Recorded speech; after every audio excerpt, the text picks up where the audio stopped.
Hypro 300 je inovativní procesor pro těžbu dřeva, který posouvá hranice efektivity a spolehlivosti. Procesor umožňuje přímé řezání, odvětvování a přípravu dřeva na odvoz.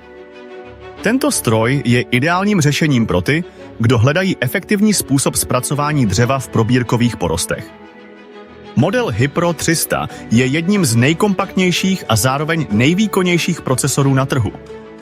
Vyžaduje traktor o minimálním výkonu 50 koňských sil a dokáže zpracovat stromy o průměru až 30 cm.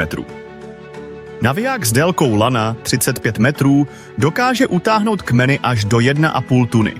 S úhlem otáčení 45 stupňů umožňuje pohodlnou manipulaci se dřevem v různorodém terénu.